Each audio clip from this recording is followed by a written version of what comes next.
Imagine the doors of a grand southern mansion swinging open, the hinges groaning like a death knell. Inside, the air is thick with rot, fear, and secrets that have festered for decades.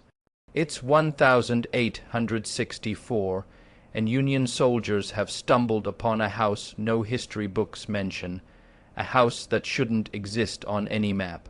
The Thornhill Estate, in the swamps and red clay of Burke County, Georgia, has kept a truth hidden so vile, so meticulously buried, that even the war outside feels irrelevant to the horrors within. Behind iron-barred doors, 3 children huddled together, their eyes wide with terror and recognition of a life no one else could understand. Pale green eyes, high cheekbones, auburn hair threaded with gold. Uniform legacy of someone's twisted obsession. Their bodies are small, their clothes tattered, their voices almost silent, yet when they speak, it cuts deeper than any sword. We are her legacy. We cannot leave. We are her blood. Katherine Thornhill, the widow who inherited this sprawling estate, had a plan that went far beyond cruelty. She engineered a system of domination so intimate, so personal, that it wasn't just about keeping slaves. It was about controlling the very blood that flowed through them. She understood something most people could never imagine. The ultimate power lies not only in life and death, but in heredity, in forcing loyalty and bondage to be written into the very DNA of those you own. Every child born in that basement, every life confined to those walls, was a living testament to her command, a monument to her perverse authority. And yet, this story almost never reached the public. Military reports mention the Thornhill discovery only once, buried in confidential archives, ignored by historians, forgotten by the town, as if the house and its mistress had vanished from existence. But the evidence cannot be erased. The whispers remain in the soil, in the scars etched into the faces of those who survived. Burke County carries a secret older than the Civil War itself, a hidden legacy of obsession, corruption, and an ambition that demanded immortality through human flesh. Tonight, I will take you through the walls that history forgot. You'll see, step by step, how one woman's quest for control became a blueprint of terror, a psychological experiment masquerading as inheritance. If you think you're ready to confront the truth, prepare yourself, because once you enter Thornhill Estate, nothing will ever look the same again. Katherine Danforth Thornhill was not born into cruelty, at least not openly. She was a young widow in February of 1847, standing alone over a plantation that had been dying slowly under her husband's mismanagement. 1,700 acres of red clay, fields of tobacco and cotton, and a house that whispered secrets through every creaking floorboard. The community saw a grieving widow, delicate and polite, draped in black, yet beneath that veneer, Katherine's mind was already calculating. Loss, she realized, was power if you learned how to wield it. And power, above all else, would become her obsession. Her first act was subtle observation. She watched the enslaved people of Thornhill as others saw them. Tools, property, numbers. But she saw potential. Potential to bend, to shape, to manipulate beyond the limits of mere labor. She studied their children, their families, their hierarchies, the bonds they clung to. Every glance, every whispered conversation became data for her, ammunition for a design that no one could suspect. Then came the most sinister realization.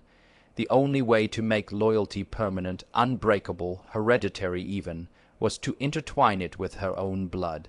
Imagine a system where escape was impossible, not because of fences or chains, but because the very flesh of a person tied them irrevocably to their oppressor. Katherine's plan was audacious, unthinkable, and morally abhorrent. She would breed her own heirs from those enslaved, her bloodlines enmeshed with theirs, ensuring generations of subjugation that would carry her legacy forward like a disease. The first experiments began quietly. Children were observed, selected, sometimes isolated. Favor and punishment were meticulously measured. Every smile or tear was a lesson, every obedient act a reinforcement of what she considered natural law. Her own sons, her only legal heirs, became instruments in this machinery of control. The plantation became both laboratory and cage, every life catalogued, every generation plotted with clinical precision. She was no longer just a widow or a plantation owner. She had become something else entirely, a master of hereditary domination, a puppeteer of flesh and loyalty. And yet, all this was hidden in plain sight. To the neighbors, Katherine was a model of Southern grace and dignity, hosting tea parties and social gatherings, while beneath the floorboards her blueprint of terror unfolded. These contradictions were deliberate. They were the psychological scaffolding of control. If you could convince the world of civility while committing the unspeakable, no one could intervene, and no one would ever believe the truth even if they glimpsed it. By the time the first children were locked in the basement, Katherine Thornhill had perfected a chilling philosophy. Domination is not merely external. True power seeps into blood, mind, and soul. It is inherited. It is inescapable, and if history is silent, it is complicit. The first generation of children at Thornhill Estate was unlike any other in the county, or perhaps in the world. Locked away in a basement no sunlight touched, they were both victims and instruments, molded to fit Katherine's terrifying vision. 4-year-olds, barely old enough to speak fully, were already being taught a cruel lesson. Loyalty was blood, and disobedience was death, or worse, erasure. Every smile had to be earned, every tear punished, every whisper of rebellion silenced before it could take root. These children were not just slaves. They were living embodiments of Katherine's legacy, walking proof that her control could penetrate deeper than chains ever could. It was meticulous, almost scientific. She observed them constantly, tracking eye color, cheek structure, hair hue. These markers were more than aesthetic. They were a blueprint for heredity, a roadmap of obedience. Children who resembled her the least were either removed from view or subjected to intensified training, their identities reshaped until they conformed. She spoke to them not as a caretaker, but as an architect, instructing her sons and the older enslaved adults to enforce her rules with the precision of soldiers in a drill. Fear was the backbone, shame the marrow, and manipulation the air they breathed. By the time a child reached the age of 10, the psychological conditioning was almost complete. They had learned the rules of their confinement instinctively. The boundaries of the estate were invisible yet omnipresent, the weight of hereditary obligation pressing on their young shoulders. Some whispered in the dark, "We are hers," and it was not just a statement, it was a mantra, a ritual acknowledgement of a power they could never resist. They understood, even in their innocence, that the world outside Thornhill was irrelevant. Theirs was a universe entirely dictated by Katherine's design. What makes this story more chilling is the quiet complicity of history. Military records, letters, and eyewitness accounts suggest that these children were discovered only by chance. Union soldiers found 20, 3 huddled together, pale and gaunt, their eyes betraying terror, confusion, and a strange, almost reverent devotion to the woman who had imprisoned them. One girl, 13 years old, looked at the soldiers with a mixture of defiance and fear, whispering the words that would make even hardened veterans physically ill. "We are her legacy. We cannot leave because we are her blood." It was a revelation that history itself attempted to bury, as if acknowledgement would be an admission that such systematic psychological corruption had existed. And yet the truth lingers. The estate's walls, the iron doors, the red clay earth, all remember. Each child's gaze, each carefully recorded trait, each punishment and reward is a shadow embedded into the soil of Georgia, a permanent marker of an atrocity almost too grotesque to believe. This is not merely history. It is a study in absolute control, the merging of heredity, fear, and calculated cruelty. Katherine Thornhill's cruelty did not stop with the children. The adults on her plantation became instruments in her meticulously designed hierarchy, each enslaved person a cog in a machine of obedience and fear. She understood human psychology better than most men of her time, perhaps better than anyone, and she exploited it ruthlessly. Those closest to her children were elevated in status, but only enough to ensure dependence, loyalty, and complicity. Others were broken with calculated punishment, their minds reshaped into submission. This was not random cruelty. It was control encoded into every interaction, every reward, every punishment. She created a lattice of fear and manipulation. The adults were tasked with monitoring the children, reporting infractions, and administering discipline under her watchful gaze. Those who failed her expectations were swiftly replaced or humiliated. Their failures turned into lessons for the others. She cultivated envy, rivalry, and shame as weapons, ensuring that no one could unite, no one could plot, no one could resist. Loyalty was enforced not by kindness, but by an understanding that survival demanded submission. Those who obeyed became complicit in the system of control. Their humanity slowly corroded, their identities intertwined with the perpetuation of Catherine's nightmare. But the genius and horror of her system lay in subtlety. She didn't need to constantly oversee the plantation. Hierarchy, fear, and inherited obsession did the work for her. Every adult knew that defiance could cost lives. Every child understood that resistance was unthinkable. Even the most intelligent or morally courageous were trapped by layers of social and psychological conditioning, a web so dense that the notion of escape was not only impossible but incomprehensible. Thornhill Estate was not just a plantation.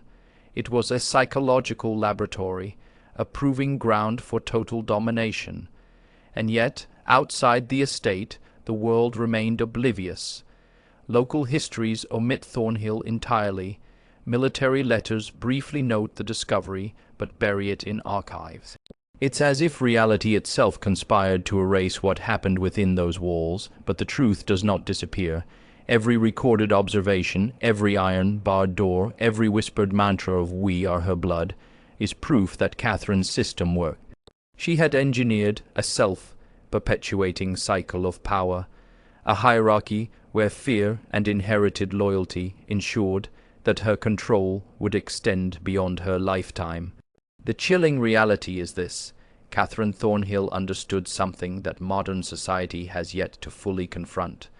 The true architecture of dominance is psychological, hereditary, and invisible. She did not need chains, whips, or armies. She created an empire of obedience coded into flesh, family, and memory.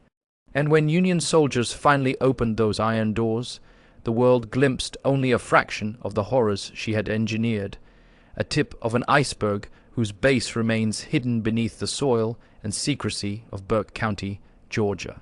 It was a cold, gray morning when the soldiers arrived. Burke County had been battered by war, its fields scorched, its towns trembling with rumor and fear. But nothing in their experience could have prepared them for the sight behind the iron doors of Thornhill Estate.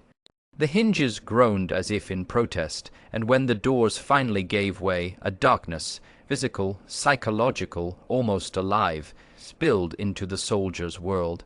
23 children, huddled together like frightened animals, stared at them with a mixture of fear, confusion, and something far more disturbing: recognition. Recognition that these soldiers were outsiders, intruders into a carefully constructed universe where obedience had been drilled into flesh and blood. Veteran soldiers, men who had witnessed battlefields and massacres, felt an unease that cut deeper than any bullet. A 13-year-old girl, her voice trembling, whispered words that would haunt their dreams and shame their sanity. "We are her legacy. We cannot leave because we are her blood." Those words were a key, a portal into a reality the world was not ready to face. Every child bore the same high cheekbones, the same pale green eyes, the auburn hair threaded with gold, a living, breathing proof of Katherine Thornhill's horrifying experiment.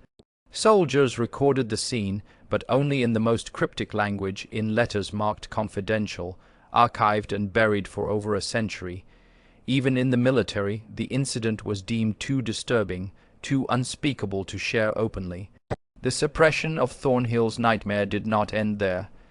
Local histories, newspapers, and community records erased her existence entirely.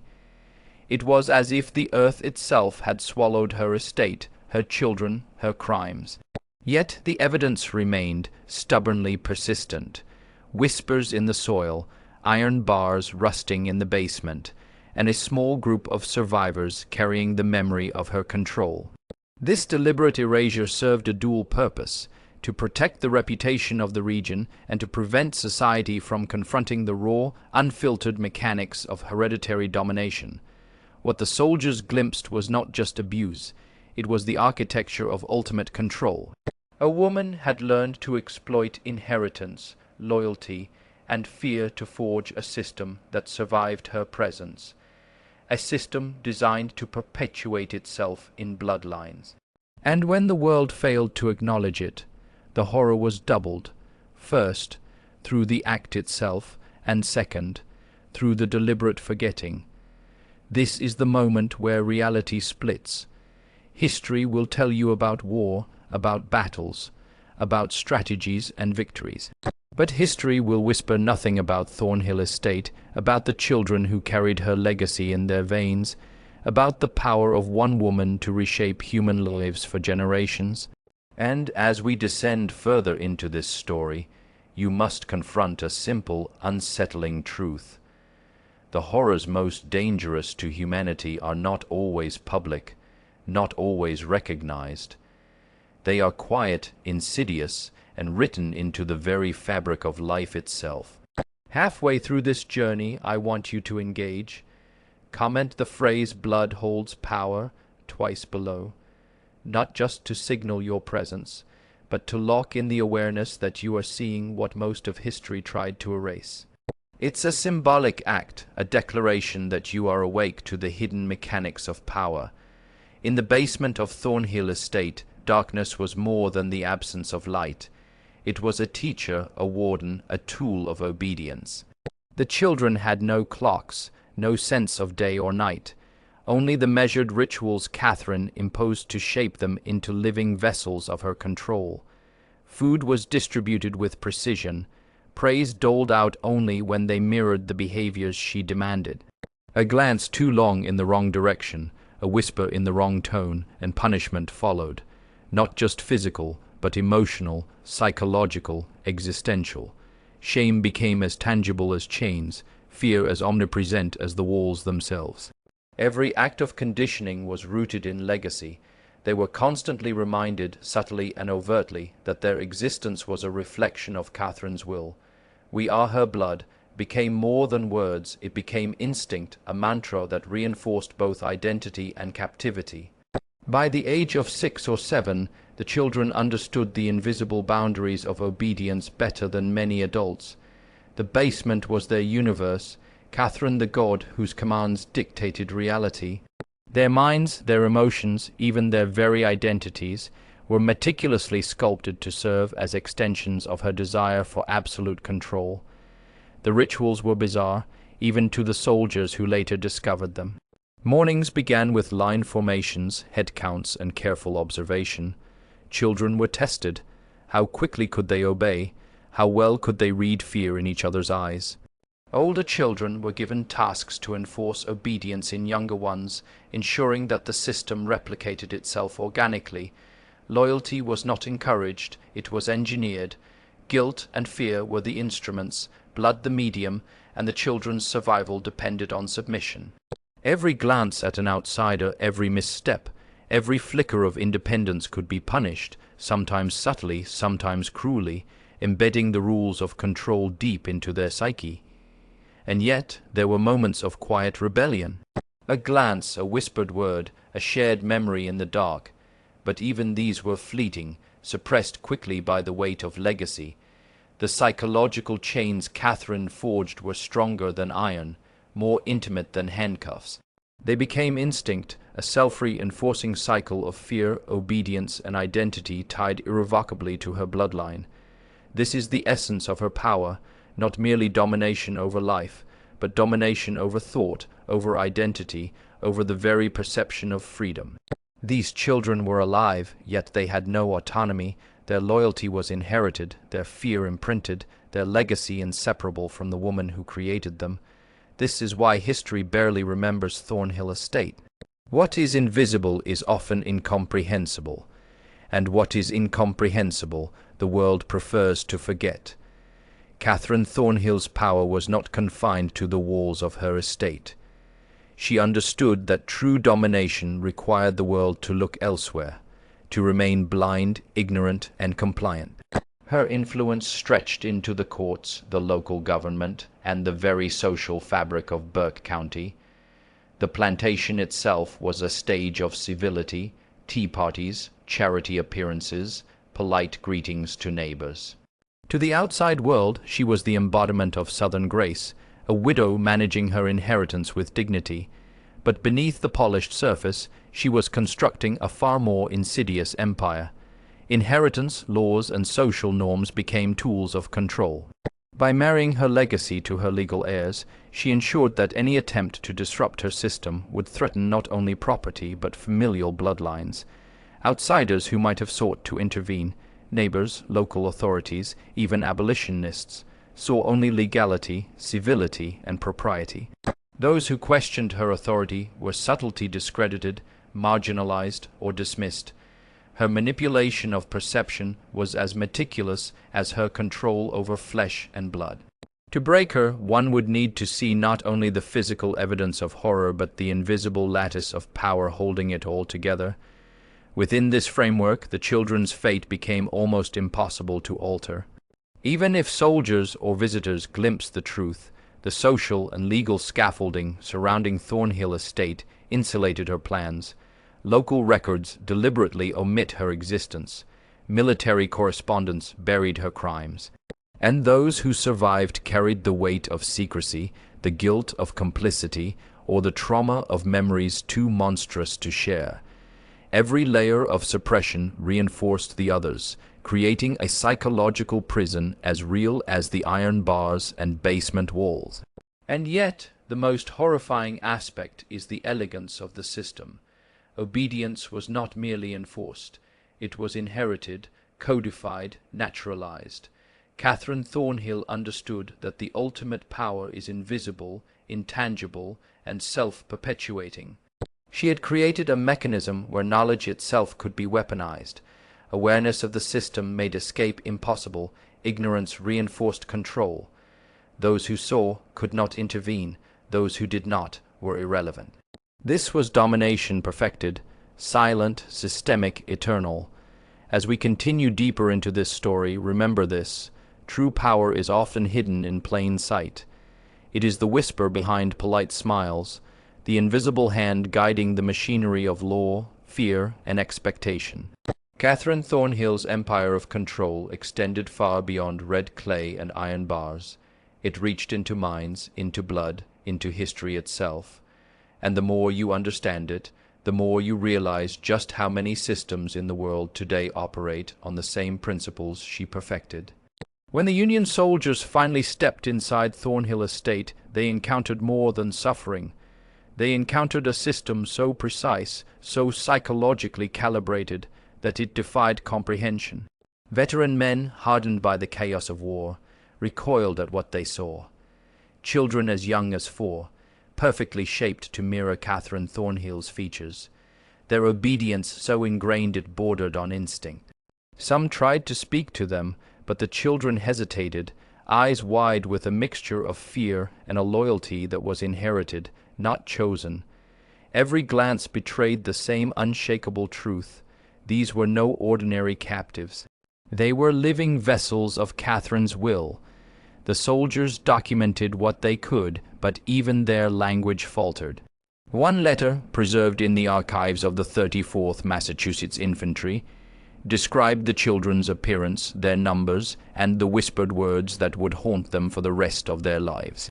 Yet the letter was buried, marked confidential, never shared beyond a narrow circle.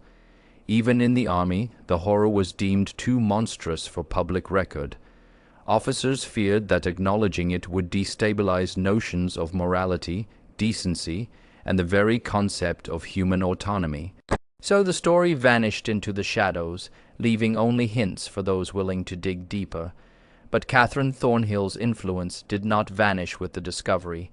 The structure of fear and obedience she built endured. Adults and children alike had internalized her hierarchy. Their survival depended on maintaining her system in miniature. Even after the Union Army left, the psychological architecture she designed continued to shape their interactions, their understanding of identity, and their place in the world. Her empire had transcended her physical presence. The basement, the iron bars, the rituals, these were not just memories. They were psychological imprints, coded into generations, and the world outside remained oblivious. Local histories erased her entirely. Courthouse records ignored her estate. Society pretended the Thornhill children were ordinary refugees of war, but the truth persisted in subtle ways, in their mannerisms, their instinctive deference, in the trauma carried silently through their veins. This is the insidious brilliance of her power, domination that survives discovery, control that extends beyond death, fear and loyalty encoded into blood itself. As we continue deeper, understand this, most horrors do not die with exposure. They evolve, adapt, and endure in the systems, rituals, and psychological frameworks that created them. Katherine Thornhill's legacy is proof that power, when applied to flesh, mind, and inheritance, cannot easily be erased. The further you descend into her story, the clearer it becomes. This is a blueprint not just of cruelty, but of invisible authority, hereditary dominance, and systemic manipulation. The legacy of Thornhill Estate did not vanish with the end of the Civil War. Its horrors endured, woven into the lives of the children and adults who survived, lingering in the community that pretended they had never existed. Those 23 children, genetically tied to Katherine Thornhill, carried her will in their veins, a constant reminder of obedience, fear, and inescapable legacy. Trauma etched itself into their identities, shaping behavior, perception, and even relationships for decades to come. The whispers of her design echoed in every choice they made, in every act of submission or rebellion, a psychological inheritance no law could undo. Community silence was equally deliberate. Burke County, like much of the South, had reasons to ignore Thornhill Estate entirely.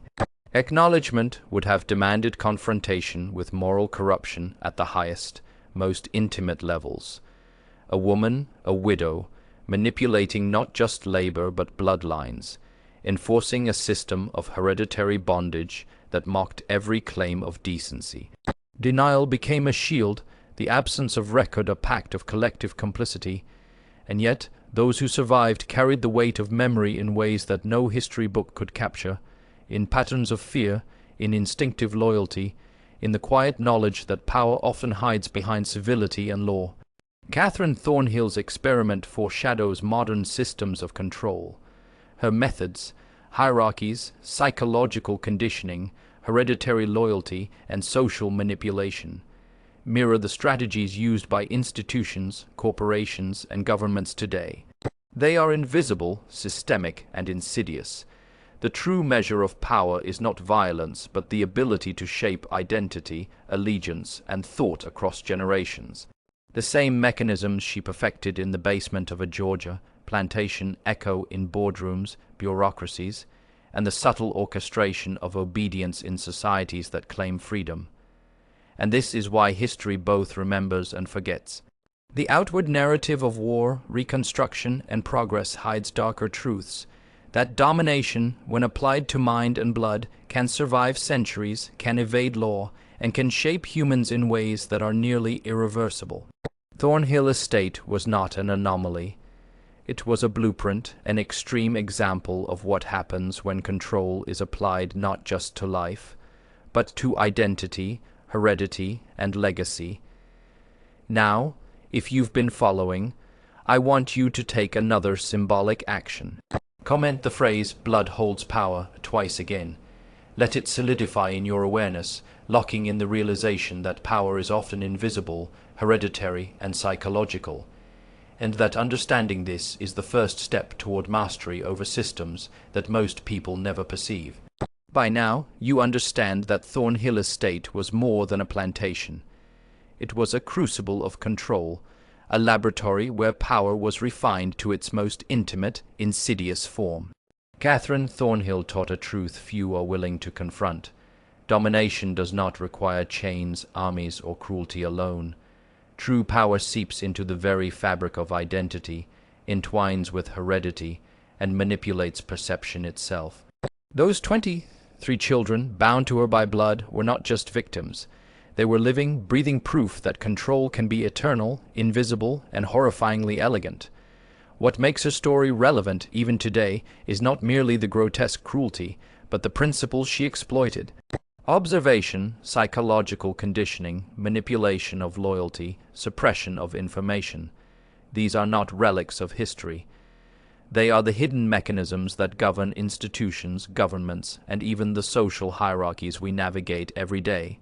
Thornhill's methods reveal the architecture of control, the scaffolding of unseen power.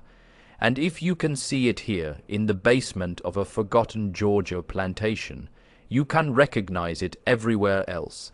History has a way of forgetting what is uncomfortable, of burying the mechanics of fear beneath narratives of progress. But the lesson remains.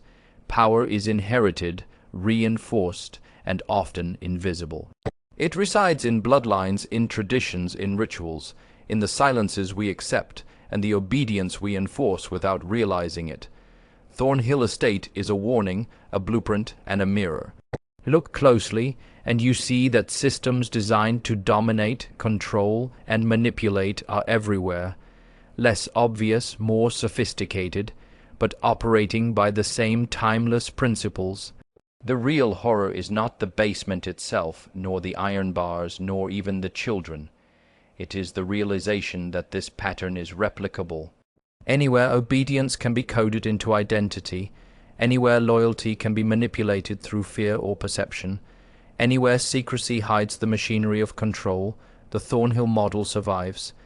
And if you are awake to it, if you understand it, you are not powerless. Awareness is the first step toward mastery, the shield against manipulation that most people never even perceive. So, as you close this chapter, remember what Katherine Thornhill teaches without mercy. Power is subtle, hereditary, and invisible. Blood can bind, fear can instruct, and obedience can become instinct. But knowledge awakens. You now carry the understanding that history hides more than it reveals, that dominance is often a quiet, unseen architecture, and that the most dangerous legacies are inherited, not fought. Once again, for those ready to claim this awareness, comment the phrase "blood holds power" twice below. Let it mark the moment you acknowledge the invisible systems of control, the hidden mechanics of fear and obedience, and the truths most people will never see. This is more than history. It is a blueprint, and now you are awake to it.